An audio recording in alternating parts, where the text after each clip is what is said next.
Hello, and welcome to the Nate's Stories Podcast, Episode 12. The U.S. Open is happening right now. Tennis is in town. So I'm just going to be talking about tennis for quite a bit. But first, let's talk about animation. The cartoon isn't ready for this month, so it's going to take another month. But that means it's just turning out good. I'm just spending more time working on stuff. So there should be a new animation. And that one will probably be I'm almost looking forward to recording the behind-the-scenes podcast when I finish it, because there's so much work that goes into a project where this one's just so many little steps, and other people are involved, so it might make that a really interesting thing to listen to. Yeah, but yeah, just animating background characters, basically. It's making cartoons by yourself is a ridiculous endeavor. But I still think everybody should do it. I really wish that everybody had their own YouTube channel with their own little shorts about stuff that interests them. Just walking down the street and you see a person, you're like, I wonder what kind of videos they make. I mean, everybody should also have their own podcast where they just talk to themselves, not interviewing anyone. We just hear their inner thoughts, you know? Like, if you're listening to this while you're, say, walking around, I am your conscience right now. That's right. See, Gary, everything will be okay. I really hope one of you is named Gary, because otherwise that doesn't work. Yeah. Anyways, the U.S. Open is happening right now. Actually, there's a match happening right now while I am talking to you. While I am your inner conscience. It is a Nadal match. So at the time of recording, I don't know if he wins or loses. He is tied with a kid. He's from New York, but he represents Japan. I never understood all that stuff. Like, you'll read about a player and you'll be like, wait, they were born here, but they're representing this country.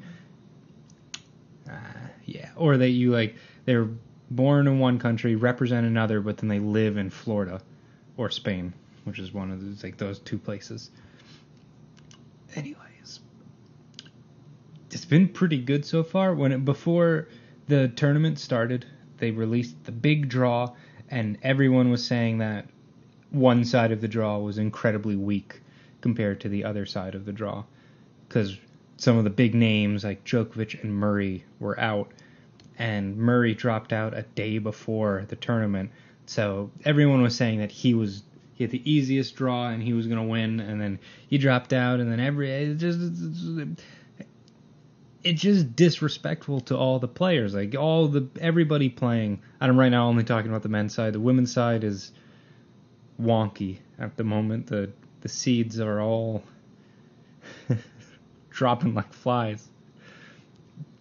I mean, it also makes it really interesting when top seeds, like the 1, 2, 3, 4, or previous winners lose. Although I think neither of last year's winners are actually even in the tournament. I don't know. I'm not watching the women's side as much. I usually tune into that in the second week. Although I watched a few matches. Yeah, tennis. Okay. Federer's matches have been really exciting, which is mixed feelings about that. They shouldn't be. What a shot by Nadal. I'm losing focus. I didn't want to have it load out. Oh, Nadal won that point. He won that point. Yeah, where was I? Federer's matches are a bit too exciting. It's because he's getting so close to losing, and he's getting older, and he's not playing as well as he should. So these matches are getting close, but then you're like, is he going to get injured? Or is the other guy injured? Oh, you don't know what's going to happen. Basically, I just want him to get to the second week, and I'm rooting for Federer because I like the idea of an older guy winning still. I actually think Agassi, who is one of my favorite players, even though I didn't really follow tennis when he was still playing, he made it to the final when he was 36 and his back was hurting. I would suggest reading, even if you don't like tennis, reading Andre Agassi's book, Open. Free advertisement on the Nate's Stories podcast. You heard it here. Free advertising. Yeah, I would suggest it. It's a really interesting read just about his story. Yeah. But like with tennis, one reason I like playing it is because you can see even though you're alone on the court, it's like you're having this non-verbal conversation with the person you're playing with, or people if it's doubles. But you can really see what someone's personality is, I think, on the tennis court in the way that they play and their attitudes and their demeanor. So, for instance, what I've encountered aplenty is people getting angry, really angry, throwing the racket, and it's kind of how people act when they're under pressure. And I feel like tennis, to a certain extent, reveals what someone's personality really is, because there's a certain point where it's just you. There's nothing you're hiding behind. It's just your natural reactions to what's happening. Yeah. So I always think it's funny when I play somebody and say I played a guy and he was very stiff, very monotone in his personality and just the way that he moved. Just bland. And on the tennis court, he was equally bland, but his play style reflected that. He was just very lessened. You put the racket here, then here, you do this, because this is how it's done. Yeah. I mean, Tennis with Martin. So I made a cartoon a few years ago called Tennis with Martin. Still haven't beat him. I really want to make the sequel. I keep playing him about once every 2 weeks. And last time I played him, for people that understand tennis scores, it was 4-6, 3-6. And then we play more sets after, but they don't really count. I haven't ever taken a set from him. But his attitude on court, he gets extremely focused when he starts to lose. And I just need to beat him. If you have any tips, what I should do is upload a GoPro footage of us playing and then have people be like, okay, Nate, here's how you do it. Just stop sucking.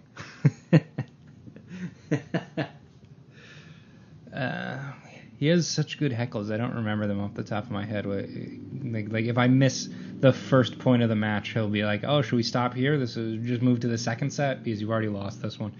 But it's much funnier when he does it. And there are days where we have super close matches where it's really tight, and normally it's my mental game that falls apart. It's not that I don't have the capability to beat him. It's just my mental game suffers because it's Martin. Oh, tennis. Yeah, who do I think's going to win the U.S. Open? I have no idea. I want Federer to win, but after watching his previous 2 matches, I don't know. Let's check this Nadal score. Let's see how it's changed. No, he broke. Nadal's ahead. Kind of what's expected. He's playing a guy that's playing super well, but he doesn't have as much experience. So I kind of figured as the match went on, Nadal's playstyle, because he has such heavy topspin and his movement, he just makes you play every point, that I thought the guy was just going to get tired or mentally fatigued, and that's what Nadal was waiting for. Must be really frustrating to play Nadal, or just at the highest level. You know, one thing I think is weird with professional tennis is that there is consistency in who wins. So there are celebrity players like Nadal and Federer, but they're famous because they win. But shouldn't it be more random? Shouldn't it just it's almost chance? These players, brain dead, not able to communicate, think. I wonder if this podcast is any interesting. Yes, it is. Yeah, I just always thought it should be more random. We shouldn't be able to predict who's going to win a tournament or any of these big tournaments, the slams. And apparently in the 90s, there's periods where that's happened, and even in the early 2000s, before some player who was super dominant showed up. So in the 90s, it was Sampras, and now it was Federer and Nadal. Alas, when those players retire, then there's a gap where it kind of is random and you don't know what's going to happen. But right now, I think we're kind of in that period. I don't know. I wouldn't be surprised if Federer does win. Based on, I mean, I was going to say Dimitrov is who I also think could win, but he ended up losing today. So I have no idea. I'm terrible at making predictions. I think Federer's going to lose. He's going to lose in the 4th round. That's my guess. Or he's going to win. I want him to. I want everyone to win. I'm not really too attached to the idea of an American winning the U.S. Open. I think I'm supposed to root for the American when they're playing. I know there's a Canadian kid who's doing really well, but I suspect he's going to lose in the next round. Oh, it's just a suspicion. Is that even right? Just an inclination. Anyways, I wrote out some ideas for other rambling stuff that I had thought about. So this is about the news. Oh yeah, the news. And how I get it, which is mostly from the app on my phone. Sometimes Reddit or Facebook, but I don't really use those to collect information. Or even satirical TV shows. Those aren't the best sources, although they're very funny. But yeah, so a few years ago, I had what I consider a battle of the apps on my phone. I downloaded a whole bunch of news apps. They were all different colors, and I just put them in a folder, and I just used them randomly to just when I had time, I would just click through. I've said just way too much. I need to listen to my second podcast where I talk about filler words and stop saying filler words. Anyways, had these apps, and there was kind of a battle where which one was the easiest to use, had the best collection of stories and usability. Is that the same as easy to use? Whatever, the interface was the best. So I had all these apps, and slowly over time deleted them, and I had them color coordinated at first. It looked really cool. Too many were using just. So it looked really cool, but over time I was deleting them, and eventually got down to one, which is now on the front page of my phone, or the front screen, and it's the BBC News app. Plug for them, even though I actually don't think the app is that good. They updated it recently. No, not recently. It was a while ago. There was an old version that was better, where they had more choices and more stories, and you can access the stories from the past. But this new version isn't as good. But it won the battle of the news apps, so I just haven't stopped using it. But I was thinking, all right, so BBC News. I don't really like it that much, so there's all this stuff about fake news and the liberal media and alt media. One thing with alt media, the people, I watch some of this stuff on YouTube. It's only YouTube, because I guess that's what they call themselves, but they call themselves alt media, just people reading mainstream media news stories with their opinion on it. I don't understand. You're just people.